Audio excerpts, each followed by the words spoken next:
Hello friends, good evening to all. Welcome to our channel. ఈరోజు వీడియోలో మనం మాట్లాడుకోబోయే topic ఏంటంటే యుఎన్ హైసీస్ ట్రీటీ అనమాట.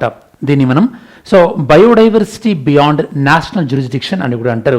సింపుల్ లాంగ్వేజ్లో బీబీఎన్జే అంటారు. ఓకే, మనం వీడియో డీటెయిల్స్లోకి వెళ్ళే కన్నా ముందు ఫస్ట్ ఆఫ్ ఆల్ మనం మాట్లాడుకోవాల్సింది ఏంటంటే, అసలు మనకి ఏదైనా సరే మనకున్నటువంటి మొత్తం సముద్రాలలో యొక్క 2/3 ఏదైతే ఓషన్స్ ఉంటాయో అవి నేషనల్ బార్డర్స్ యొక్క బయట ఉన్నాయన్నమాట. అంటే బియాండ్ నేషనల్ బార్డర్స్, అంటే వాటిపైన ఏ కంట్రీకి కూడా జ్యూరిస్డిక్షన్ లేదనమాట. మరి అవి ఇంటర్నేషనల్ కంట్రోల్లోనే ఉన్నాయి. మరి ఏ కంట్రీకి జ్యూరిస్డిక్షన్ లేదు అంటే ప్రజెంట్ ఇప్పుడు అంటే ఆ యొక్క అంతర్జాతీయ సముద్రాలు లేదా వీటిని మనం ఇంటర్నేషనల్ వాటర్స్ అంటాం. వీటిలో కంట్రీస్ ఇష్టం వచ్చిన విధంగా ఫిషింగ్ చేస్తున్నాయి, అలానే మైనింగ్ చేస్తున్నాయి. సో దీనివల్ల అకౌంటబిలిటీ లేకుండా పోతుంది. కాబట్టి ఏవైతే కనుక ఈ యొక్క అంతర్జాతీయ జలాలు ఇంటర్నేషనల్ వాటర్స్ అనేవి ఏవైతే ఉన్నాయో అందులో ఒక అకౌంటబిలిటీ తీసుకురావడానికి కోసం అని చెప్పేసి ఈ యొక్క BBNJ, okay, biodiversity beyond national jurisdiction, అదే మనకి ఈ యొక్క ఇంటర్నేషనల్ హైసీస్ ట్రీటీ అనే దాన్ని తీసుకురావడం జరిగింది. ఓకే, ఇండియా దీన్ని 2024లో దీనిపైన సైన్ చేయడం జరిగింది, ఇంకా రాటిఫై చేయలేదు. మరి ఈ యొక్క అగ్రిమెంట్ ప్రధానమైనటువంటి ఉద్దేశం ఏంటి? ఈ యొక్క ప్రధానమైనటువంటి ఉద్దేశం ఏంటంటే అంతర్జాతీయ జలాలలో ఇంటర్నేషనల్ వాటర్స్లో ఎలాంటి రూల్స్ ఫాలో కావాలి, అలానే ఇంటర్నేషనల్ వాటర్కి సంబంధించినటువంటి ఇన్ఫర్మేషన్, అంటే మనకి ఇంటర్నేషనల్ వాటర్స్లో దొరికేటటువంటి ఇంపార్టెంట్ మెడిసినల్ ప్లాంట్స్ కానీ, అలానే ఇంటర్నేషనల్ వాటర్కి సంబంధించి ఏవైనా నిర్ణయాలు తీసుకునేటప్పుడు ఈ యొక్క గ్లోబల్ సౌత్లో ఉన్నటువంటి డెవలపింగ్ కంట్రీస్ని ఎలా కాన్ఫిడెన్స్లోకి తీసుకోవాలి అన్నటువంటి పాయింట్ ఆఫ్ వ్యూలో ఈ యొక్క ట్రీటీ అనేది ఇంపార్టెంట్.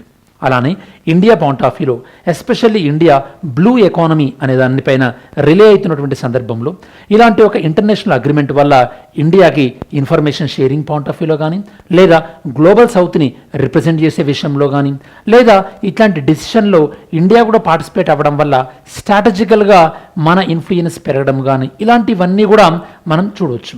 కాబట్టి ఈ యొక్క అగ్రిమెంట్ యొక్క ఇంపాక్ట్ ఏ విధంగా ఉండబోతుంది, అండ్ ఈ అగ్రిమెంట్లో ఇంప్లిమెంటేషన్లో ఉన్నటువంటి ఛాలెంజెస్ ఏంటి, అండ్ ఈ అగ్రిమెంట్ అనేది ఇండియాకి ఎలా రిలేటెడ్ అనే డీటెయిల్స్ అన్నీ కూడా మనం తెలుసుకోవడానికి ట్రై చేద్దాం. ఓకే, ఫస్ట్ ఆఫ్ ఆల్ ఒకసారి ఈ యొక్క నేను మీకు వీడియోలో మనం డిస్కస్ చేయబోతున్నటువంటి అవుట్లైన్ ఆల్రెడీ నేను మీకు చెప్పాను. ఈ యొక్క బీబీఎన్జే అగ్రిమెంట్ అంటే ఏంటి, అండ్ బీబీఎన్జే అగ్రిమెంట్లో ఉన్నటువంటి 4 ఇంపార్టెంట్ పిల్లర్స్ ఏంటి, అలానే బీబీఎన్జే అగ్రిమెంట్ని ఎలా ఇంప్లిమెంట్ చేస్తారు, అంటే ఇంప్లిమెంట్ చేసేటటువంటి ఇన్స్టిట్యూషన్స్ ఏవేవి ఉన్నాయి ఇందులో, దాంతోపాటు ఇండియాకి ఈ యొక్క హైసీస్ ట్రీటీ వల్ల ఇండియాకు వచ్చేటటువంటి ఇంపాక్ట్ ఏ విధంగా ఉండబోతుంది. సో ఇట్లాంటివి డీటెయిల్స్ డిస్కస్ చేస్తాం. సో ఈ డీటెయిల్స్ డిస్కస్ చేసే కన్నా ముందు మీకు ఒక బేసిక్ కాన్సెప్ట్ అర్థం కావాలి. ఆ కాన్సెప్ట్ ఏంటంటే, ఏదైనా ఒక కంట్రీ, ఓకే, ఒక కంట్రీ నుంచి అప్ టు 12 నాటికల్ మైల్స్, అంటే ఏదైనా అంటే మనం భారతదేశం తీసుకుందాం. మన భారతదేశ ప్రధాన భూభాగం నుండి, అంటే మనకి కోస్టల్ ఉంటుంది, కోస్టల్ ఏరియా నుండి 12 నాటికల్ మైల్స్ వరకు ఉండే ప్రాంతాన్ని మనం టెరిటోరియల్ సీ అంటాం. ఓకే, అలా కాకుండా 24 నాటికల్ మైల్స్ వరకు ఉండేటటువంటి దాన్ని మనం ఏమంటామంటే కంటీజియస్ జోన్ అంటాం. ఓకే, సో అలా కాకుండా ఈ 12 నాటికల్ మైల్స్ తర్వాత, అంటే ఈ టెరిటోరియల్ సీ తర్వాత నుంచి అప్ టు మనకు ఒక 200 నాటికల్ మైల్స్ వరకు, అంటే మన యొక్క మెయిన్ ల్యాండ్ నుంచి ఈ 200 నాటికల్ మైల్స్, ఇవి ఒక 12 నాటికల్ మైల్స్, 12 నాటికల్ మైల్స్ వరకు దీన్ని ఉండేదాన్ని ఎక్స్క్లూజివ్ ఎకనామిక్ జోన్ అంటాం. ఇన్ని రోజుల వరకు ఈ యొక్క ఎక్స్క్లూజివ్ ఎకనామిక్ జోన్ వరకు, అంటే ఇక్కడ ఈ 12 నాటికల్ మైల్స్, ఈ 200 నాటికల్ మైల్స్, ఈ ఎక్స్క్లూజివ్ ఎకనామిక్ జోన్ వరకు కూడా ఆ కంట్రీ యొక్క కంట్రోల్ ఉంటుందన్నమాట. ఓకే, ఈ యొక్క టెరిటోరియల్ సీ దగ్గర, ఈ టెరిటోరియల్ సీలో వాటర్ పైన అలానే ఆకాశం పైన రెండింటిపైన కంట్రీ కంట్రోల్ ఉంటుంది. బట్ ఈ 12 నాటికల్ మైల్స్ నుంచి 200 నాటికల్ మైల్స్ వరకు ఓన్లీ బిలో వాటర్ పైనే ఆ కంట్రీ కంట్రోల్ ఉంటుంది.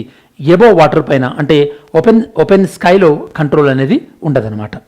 అండ్ 200 నాటికల్ మైల్స్ దాటిపోతే దాన్ని మనం హైసీ అంటాం, లేదా ఇంటర్నేషనల్ వాటర్ అంటాం, అంటే అంతర్జాతీయ యొక్క జలాలు అంటాం అన్నమాట. మరి ఈ యొక్క ఈ హైసీలో ఎలాంటి రూల్స్ ఉంటాయి, ఈ రూల్స్ని ఎలా ఫాలో కావాలి అని మనకి వస్తున్నటువంటి ఇంపార్టెంట్ అగ్రిమెంటే మనకి బయోడైవర్సిటీ బియాండ్ నేషనల్ జ్యూరిస్డిక్షన్, దీనే మనం బీబీఎన్జే అంటున్నాం. కాబట్టి ఇప్పుడు మనం మాట్లాడుకునేటటువంటి అగ్రిమెంట్ బీబీఎన్జే అనేది 200 నాటికల్ మైల్స్ బియాండ్ అన్నమాట. ఓకే, సరే, ఈ హైసీ ట్రీటీ అనేది ఇది అంటే ఇండియా దీనిలోకి 2024లో ఎంటర్ అవ్వడం జరిగింది. యాక్చువల్లీ ఈ అగ్రిమెంట్ అనేది బాగా గుర్తుపెట్టుకోండి, first time legally binding agreement అనమాట. లీగల్లీ బైండింగ్ అంటే ఒకసారి దీన్ని ఈ యొక్క రాటిఫై చేసిన తర్వాత ఇన్ కేసు ఈ అగ్రిమెంట్లో ఉన్నటువంటి ప్రొవిజన్స్ని వైలేట్ చేసినట్టయితే వాళ్ళు ఆ కంట్రీ పైన యాక్షన్స్ కూడా తీసుకోవచ్చు. దీన్ని డ్రాఫ్ట్ చేసింది 4th March 2023. దీనిపైన స్టార్ట్ చేసింది different countries 20 September 2023 and ratify అయింది లాస్ట్ ఇయర్ 19 September 2025. ఎఫెక్టివ్ అంటే ఇది ఇంప్లిమెంటేషన్లోకి వచ్చింది ఇప్పుడు 17 January 2026. మరి ఈ యొక్క హైసీ ట్రీటీ యొక్క ఫార్మల్ నేమ్ వచ్చేసేసి బయోడైవర్సిటీ బియాండ్ నేషనల్ జ్యూరిస్డిక్షన్ అనుకున్నాం కదా. ఇది first legally binding global treaty అన్నమాట. నేను మీకు ఇందాకలా చెప్పినట్టు ఇండియా 2024లో సైన్ చేయడం జరిగింది. ఇది మనకి ఎక్స్క్లూజివ్ ఎకనామిక్ జోన్ కన్నా బియాండ్ అంటే ఎక్స్క్లూజివ్ ఎకనామిక్ జోన్ దాటి ఇది కవర్ అవుతుంది. అండ్ ఈ యొక్క అగ్రిమెంట్లో ఏదైతే ఉందో అంటే ఈ యొక్క బయోడైవర్సిటీ బియాండ్ నేషనల్ జ్యూరిస్డిక్షన్ అన్నా లేదా ఏరియా బియాండ్ నేషనల్ జ్యూరిస్డిక్షన్ అన్న రెండు సేమే. ఇందులో మనకి హై సీస్ కవర్ అవుతుంది, దాంతోపాటు international seabed area. International seabed area అంటే ఏంటి మనకి సముద్రం లోపల మినరల్స్ ఎక్స్ప్లోరేషన్ ఉంటుంది కదా, ఎస్పెషల్లీ వీటిని మనం పాలీమెటాలిక్ నాడ్యూల్స్ అనేవి ఉంటాయి. నేను మీకు సముద్రయాన్ మిషన్ అన్నప్పుడు చెప్పాను గుర్తుంటే కనుక. ఓకే, అట్లాంటివి కూడా మనకి యొక్క BBNJ అనేది కవర్ చేస్తుంది అనమాట. సో ఈ యొక్క ఇంటర్నేషనల్ వాటర్స్ ఏవైతే ఉన్నాయో ఇవి మొత్తం సముద్రం యొక్క ఏరియాలో అంటే అన్ని సముద్రాల యొక్క ఏరియాలో 2/3 ఏరియా అనేది ఈ యొక్క ఇంటర్నేషనల్ వాటర్సే కవర్ చేస్తాయి. దీని ప్రజెంట్ ఉన్నటువంటి అగ్రిమెంట్ అంటే ఇప్పుడు BBNJ రాబోతుంది అంటే అంతకుముందు ఏదో ఒక అగ్రిమెంట్ ఉంటుంది కదా. ఇప్పుడు ఆల్రెడీ ఉన్నటువంటి అగ్రిమెంట్ ఏంటంటే UN క్లాస్ అంటే united nation convention on law of seas అంటారు అనమాట, UN క్లాస్. ఓకే, నెక్స్ట్ ఈ BBNJ అగ్రిమెంట్ అనేది నేను మీకు ఇందాక చెప్పినట్టు 2023లో అడాప్ట్ చేసుకోవడానికి స్టార్ట్ చేయడం జరిగింది. అండ్ ఇది మనకి 3rd implementing agreement under UN CLOS అంటే ఈ united nation convention on law of sea. దీని కింద ఇదివరకు ఒక 2 అగ్రిమెంట్లు ఆల్రెడీ వచ్చాయి.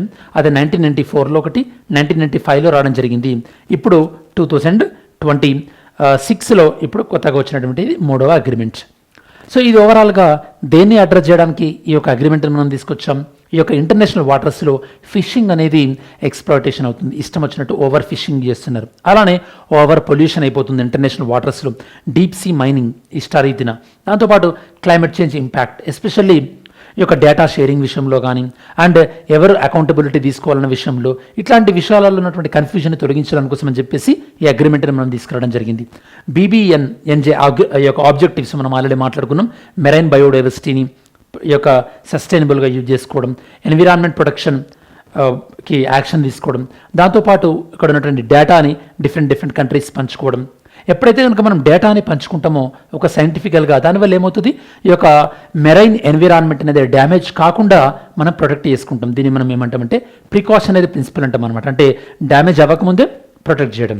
మరి ఇవన్నీ ఇంప్లిమెంట్ చేయాలంటే BBNJకి ఒక క్లియర్ కట్ ఆబ్జెక్టివ్స్ ఉండాలి కదా. మరి BBNJకి ఉన్నటువంటి క్లియర్ కట్ ఆబ్జెక్టివ్స్ ఏంటంటే నెంబర్ 1 మెరైన్ జెనెటిక్ రిసోర్సెస్ అంటే ఈ యొక్క మెరైన్ ప్లాంట్స్ కానీ మెరైన్ యానిమల్స్కి సంబంధించినటువంటి ఇన్ఫర్మేషన్ అన్ని కంట్రీస్తో షేర్ చేసుకోవడం. దానివల్ల ఈ యొక్క ఏదైనా కంట్రీస్కి ఇన్ఫర్మేషన్ యూజ్ చేసుకొని ఏదైనా ఫార్మాస్యూటికల్స్ని కానీ ఏదైనా వ్యాక్సిన్ని కానీ డెవలప్ చేయాలన్నా కూడా ఆ ఇన్ఫర్మేషన్ యూజ్ చేసుకొని వాళ్ళు డెవలప్ చేస్తారనమాట. దాంతోపాటు ఏరియా బేస్డ్ మేనేజ్మెంట్ టూల్స్ అంటే for example marine protected areas ఉంటాయి. ఇప్పుడు మనకి నేషనల్ పార్క్స్ కానీ బయోడైవర్సిటీ హాట్స్పాట్స్ కానీ అలానే మనకి వైల్డ్ లైఫ్ శాంక్చురీస్ ఉన్నాయి కదా. మెరైన్లో కూడా అలాంటి మెరైన్ ప్రొటెక్టెడ్ ఏరియాస్ని కూడా ఏర్పాటు చేయడం దీని యొక్క వన్ ఆఫ్ ద గోల్. దాంతోపాటు ఎన్విరాన్మెంటల్ ఇంపాక్ట్ అసెస్మెంట్ అంటే మెరైన్లో అంటే ఈ ఇంటర్నేషనల్ వాటర్స్లో ఎట్లాంటి యాక్టివిటీస్ చేయొచ్చు, లేదా ఈ యొక్క మెరైన్లో ఒక క్రూడ్ ఆయిల్ తీసే ముందు డ్రిల్లింగ్ చేసే ముందు ఎట్లాంటి ఎన్విరాన్మెంట్ ఇంపాక్ట్ అసెస్మెంట్ చేయాలి, ఇట్లాంటివన్నీ కూడా కవర్ చేస్తుంది. దాంతోపాటు capacity building and technology transfer, especially developing కంట్రీస్కి ఈ ఇంటర్నేషనల్ వాటర్స్లో సంబంధించినటువంటి ఇన్ఫర్మేషన్ పైన ట్రైనింగ్ కూడా ఇస్తుంటారు. మరి వీటిని అచీవ్ చేయాలంటే ఈ BBNJకి ఉండాల్సినటువంటివి ఏమేమి ఇచ్చారు, దీనికి స్పెషల్ ఫండింగ్ ఉందా అంటే ఎస్, దీనికి ఒక డెడికేటెడ్ ఫండింగ్ మెకానిజం ఉంటుంది.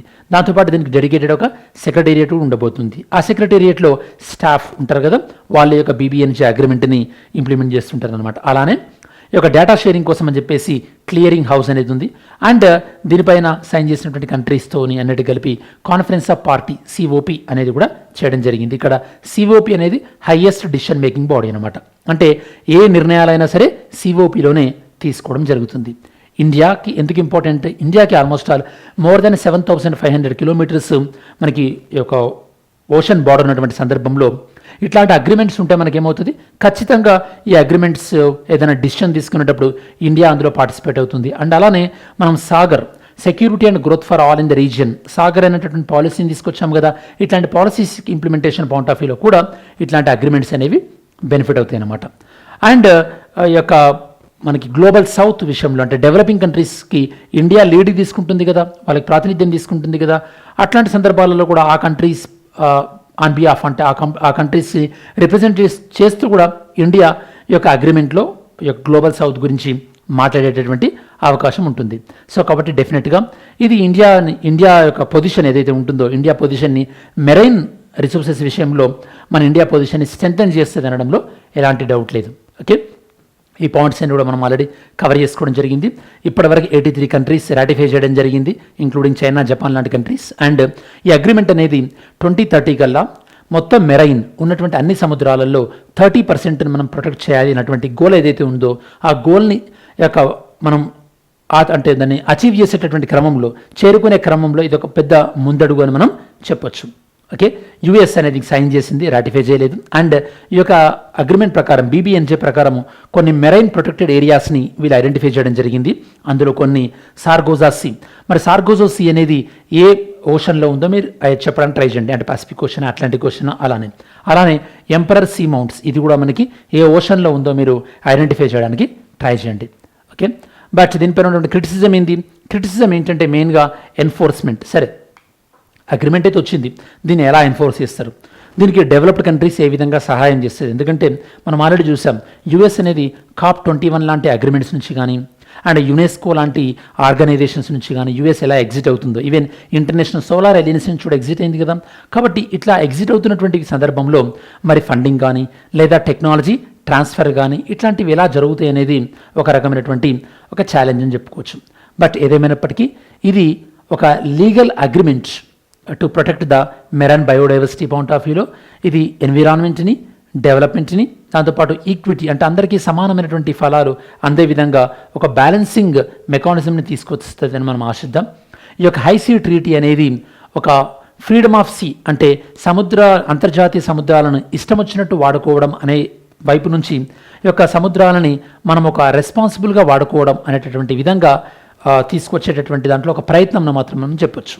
ఓకే, సరే, మనం ఇప్పటివరకు నేర్చుకున్నటువంటి కంటెంట్ పైన ఒక MCQ సాల్వ్ చేయడానికి ట్రై చేద్దాం. వీడియో పాజ్ చేసి నీట్గా క్వశ్చన్ చదివి ఆన్సర్ చేయడానికి ట్రై చేయండి. Okay, with reference to BBNJ consider the following statements.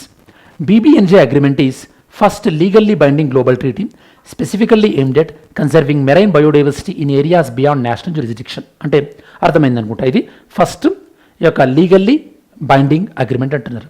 Second statement, areas beyond national jurisdiction it includes both high sea as well as international seabed area. ఇవి రెండు కూడా ఇందులో cover అయితే అంటున్నారు. Third statement, BBNJ agreement is an implementing agreement under the United Nations Convention on the Law of Sea అంటే UN క్లాస్లో ఇదొక రకమైనటువంటి అరేంజ్మెంట్ అంటున్నారు. Fourth one, the agreement grants coastal state sovereign rights over marine genetic resources found in the high sea. అంటే అంతర్జాతీయ జలాలలో ఉండేటటువంటి యొక్క ఏదైతే రిసోర్సెస్ ఉంటాయో ఆ రిసోర్సెస్ విషయంలో ఈ కోస్టల్ స్టేట్కి పూర్తి అధికారాలు ఇచ్చింది అంటున్నారు. మరి 4 స్టేట్మెంట్స్లలో ఎన్ని కరెక్ట్ అనేది పిక్ చేయండి. Mains question, the high sea treaty marks a transition from freedom of the sea to rule based governance. ఇది మనం మాట్లాడుకుంటే discuss the significance of the biodiversity beyond this national jurisdiction agreement for India's maritime diplomacy. అంటే India point of వ్యూలో దీని యొక్క importance ఏంటి అనేది మీరు ఎగ్జామిన్ చేయడానికి ట్రై చేయండి. సరే, మనం వీడియో చివరికి వచ్చేసాము కాబట్టి ఈ వీడియోలో మెయిన్గా మనం మాట్లాడుకుంది BBNJ అగ్రిమెంట్ అంటే ఏంటి, అండ్ BBNJ అగ్రిమెంట్ అనేది ఇంటర్నేషనల్ వాటర్స్లో ఎలా అకౌంటబిలిటీ అనేది తీసుకొచ్చే అవకాశం ఉంది, దీని యొక్క ఆబ్జెక్టివ్స్, ఇందులో ఉన్నటువంటి major pillars and India related to BBNJ, ఇందులో ఉన్నటువంటి కన్సర్న్స్ ఏంటి, దీన్ని ఎలా ఇంప్లిమెంట్ చేయబోతున్నారు, అండ్ UN క్లాస్లో ఇది 3వ ప్రధానమైనటువంటి అగ్రిమెంట్. ఇట్లాంటి డీటెయిల్స్ అని మనం డిస్కస్ చేయడం జరిగింది. మరి ఈ వీడియో మీ ప్రిపరేషన్కి హెల్ప్ఫుల్ ఉందనుకుంటే కనుక లైక్ చేయడం మర్చిపోకండి. మీరు లైక్ చేసినట్టయితే కనుక మన కంటెంట్ ఎక్కువ మందికి రీచ్ అయ్యే అవకాశం ఉంది. అలానే సో మీరు రేపటి వీడియోకి ఏదైనా టాపిక్ సజెస్ట్ చేయాలనుకుంటే డెఫినెట్గా సజెస్ట్ చేయండి. ఆ టాపిక్ పైన నేను వీడియో చేయడానికి ట్రై చేస్తాను. Anyhow, thanks for watching this video. Have a great day. జై హింద్.